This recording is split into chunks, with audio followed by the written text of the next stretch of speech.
under the blood, and you have to just press towards the mark. But don't believe that every once in a while they might run across your eyes and all you can do is just go, man, I wish I would have never did that. That is why I stress to young people, make good choices now that you don't have to revisit when you're older. If I could have gotten saved at 15, 14, I sure enough would have. But no, Kev wanted to kick it the first 4 years of college. Kev wasn't thinking about giving his life to Christ. I wanted to enjoy myself and sow my oats until I got older, and then I didn't, I do it when I'm 50. I get saved when I'm 90. All of that silly stuff, and all you do is collect a whole bunch of garbage that you got to now try to delete. You create problems in your life and doors that are open, and you violate your innocence. Trust me, when you're young and you commit a whole bunch of gibberish, you have scarred and messed up your innocence. Look at children. Right now, that little lady back there, let me see her face. Right now, look how young she is. She don't even know she's alive. She what, about 5 months? 8 months? Yeah. You ain't gonna remember nothing in 8 months. You know what I'm saying? I mean, if you a beast if you can remember when I was 8 months, maybe hard time. We ain't had no Similac, nothing. You know, I mean, she right now is not even aware of anything.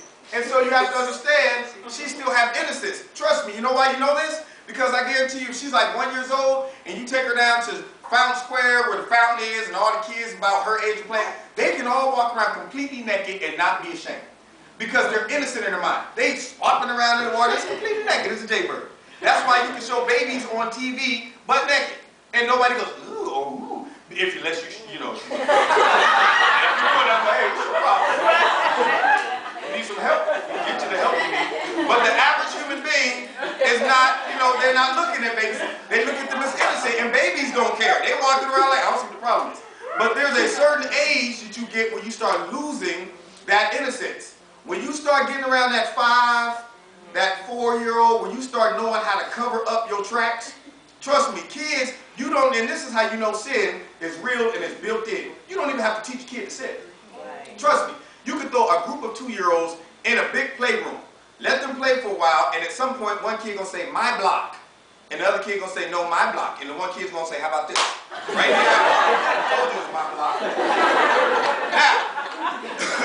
Now, nobody has to teach that kid to do that. Nobody said, listen, when you want something, they won't give it to you, take it. What happens is it kicks in. Nobody would train or teach a kid to lie. It's built in. You say, hey man, did you touch that? No. Here you are, 3. And something in you says, protect self. If I tell them I broke this vase, it could be trouble. Now, something in us do that. So now as you get older, imagine if it starts when you 2, 3, 4, 5, 6. Imagine if you wait till you're about 28, 30 years old, 40 years old to get saved. By this time, you have collected a whole heap of garbage that you now got to contend with in your mind.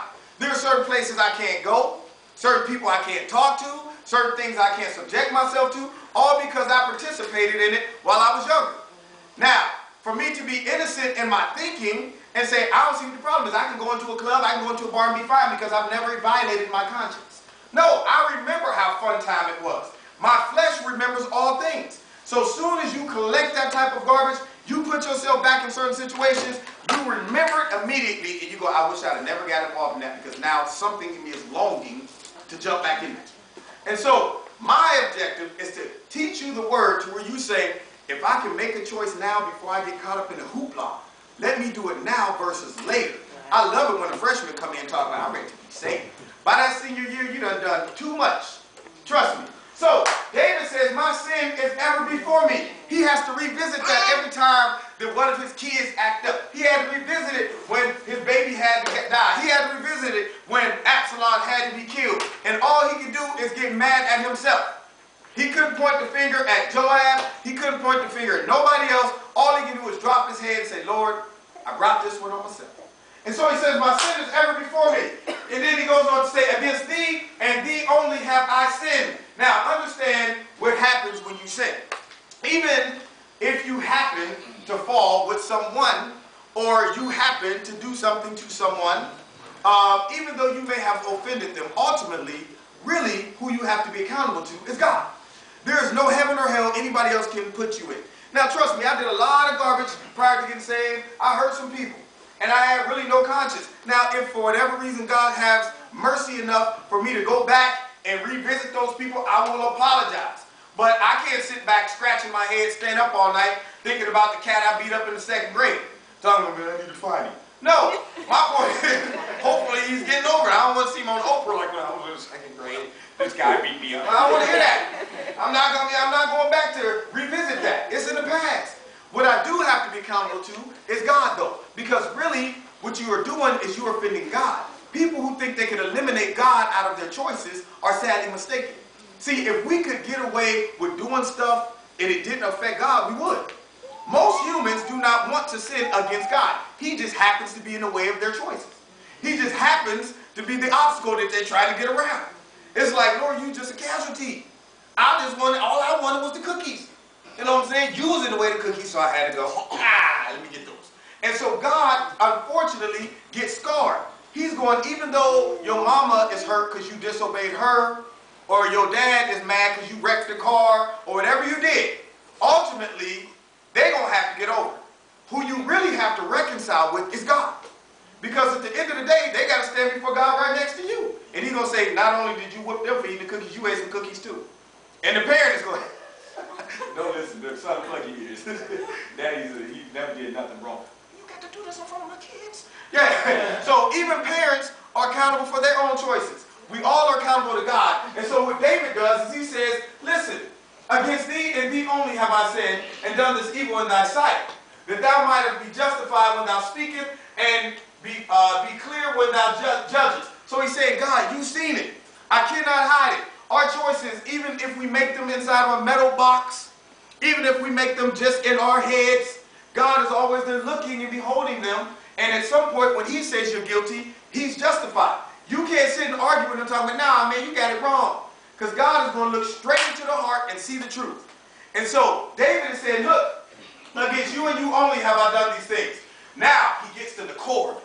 He says, behold, I was shapen in iniquity. Meaning when I started right here in my mom's womb, that's when it kicked in. Unfortunately, because of Adam and Eve, they have released the virus of sin into the whole man and woman and human race.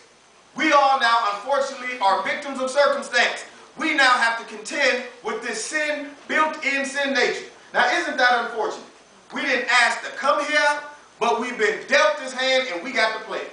Some of y'all been talking about playing spades. We gonna come play spades. What you gonna do if you get all numbers and one spade, can't throw your hand in? Low numbers. You got to play the hand. You can't talk about, well, nah, man, this ain't fair. You got to say, well, I just got to make it work. And so here we are now on earth with this built-in sin nature, and now we got to find out, Lord, what is the solution that you have given us to allow us to escape this nature, to contend with this nature, to fight against this nature, to please you. And so he says, I was shapen in iniquity, and in sin did my mother conceive me. I know it doesn't seem like it, because most of the time when you conceive kids, it's a joyous moment. Everybody enjoys it, and the child has no idea what's in store for them. But look at Jeremiah. Jeremiah said like this, man, I wish my mother's womb would have been my grave. That shows how much trouble a man and a woman has to face on this earth. If I could have checked out at like 2 months old, I would have been like, get me out. If God would have told me prior to 2 months, it's like, listen, I'm going to let you understand this for a second. You could either live to be 70 and contend with all the garbage of the world, or get out of here 2 months and ensure your salvation. I go, who takes salvation? You know, I've been out here 2 months. Because then you hit 12, 13, 15, 20, and you start going, man, one day I feel saved, one day I don't. One day I want to live for the Lord, one day I want to live for the enemy. One day I feel like, man, we going to make it. We in this thing together. And the next day I'm thinking, where's the next train out of here? So now, if you knew all of that, when you was that baby's age, you would have been like, man, it might hurt a couple people, but I'm out. Peace. So, he says, behold, I was shapen in iniquity, and in sin did my mother conceive me. Behold, thou desirest truth in the inward parts. Now, look at what he's doing.